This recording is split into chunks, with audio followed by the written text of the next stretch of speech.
With all the rumors about Rockband and Guitar Hero possibly making a comeback with better peripherals, we decided to put together a top 10 list of our favorite weirdest gaming peripherals of all time. Number 10, Hey You Pikachu, also known as Pikachu Genki Dechu, featured N64's voice recognition unit that can understand and analyze your voice. Fun fact, Hey You Pikachu is the only game released in the US to use the voice recognition unit, so that was a successful endeavor. You talk to Pikachu and you can say anything to him so long as it's said in a pleasant enough voice. Come here, Pikachu, you dumb douche! Pika. Number 9, Biosensor for Tetris. Ever wanted your Tetris gaming experience to be a little more exciting? Well, back in 1998, Nintendo released the Biosensor along with Tetris 64. The peripheral would attach to the player's ear and monitor their heart rate. The game would respond to an increase or decrease in blood pressure, making the Tetris game run at different speeds. Sadly, it was only released in Japan, but I would love to have somebody defibrillate me during a run-through just to see what would happen. Number 8, the inflatable Mario Kart for the Wii. Ever thought to yourself, hey, this controller is so cool, I just wish I had a wheel attachment, but wait, there already is a Wii wheel. Now I just wish I could attach the chair to my controller. Sound ridiculous? Well, that's the idea behind the inflatable Mario Kart for the Wii. Now you can enjoy the full racing experience. Just look at how much fun this kid is having. How about this grown man? The future is now. P.S. Drunk Mario Kart is great.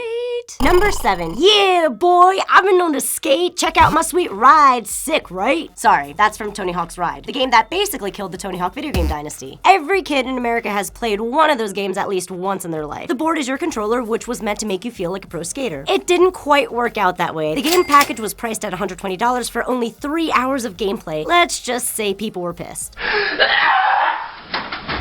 Number 6. When Resident Evil 4 was released, Newbie Tech created the chainsaw controller for both GameCube and the PlayStation 2. While it is a cool concept and any fan of the Resident Evil franchise gets a mind boner just looking at it, it isn't a practical controller. Although you gotta give it to Newbie Tech, it is cool that the blades actually spin around the controller. Moms everywhere enjoyed this one. Number 5. R.O.B. Rob. Among the coolest and weirdest additions to Super Smash Bros. Was Rob. Originally bundled with the NES, Rob was an attempt to boost sales during a time when video game sales weren't so hot. Rob only worked with 2 games and was more of a decoration than anything else. But look at that cute face. If only you were human and taller and loved me the way I love you. Number 4. Have you ever had a moment while playing your Game Boy and you suddenly wanted to take a really small selfie of yourself and print it via your Game Boy? Introducing Game Boy Camera and Printer. The camera takes digital images which you can print from your Game Boy printer. You can even doodle on yourself. And you can get all this for just under $150. Nintendo was good at making us spend way too much money. Number 3. Now we have the Booster Boy for the Game Boy. This monstrosity is used to amplify your gaming experience by allowing you to play with a joystick instead of a D-pad and a magnifying glass that makes your screen just a tad bigger and brighter. So what you do is place a Game Boy inside of the Booster Boy and voila, your Game Boy is no longer a portable handheld. Someone please tell me what the point of this was. Number 2. Because there's so many of these pointless peripherals for the Wii, we're gonna round them all together. The Wii Sports Pack and all its ridiculous attachments. Hey kids, wanna play outdoor games inside but they're less fun? Get the Wii Sports Pack. How about the Wii Dart? I wish the people who bought this actually threw their controllers and broke them. How about the Samba de Amigo Maracas controllers? They're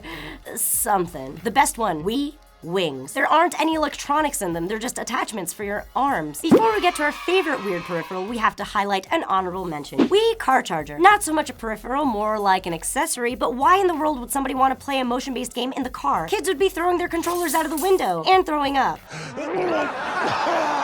Number 1, the most overrated peripheral on our list, the Power Glove. This thing was marketed like crazy to be the holy grail of gaming. It was the farthest thing from it. The controllers were not easy to use, the games weren't entertaining, and it didn't make you look cool when you used it. I wish Nintendo would just take another swing at this. Hashtag bring back Power Glove. That's it for our top 10 weirdest gaming peripherals. What do you guys think? Did we miss anything? What top 10 should we do next? Let us know in the comment section below.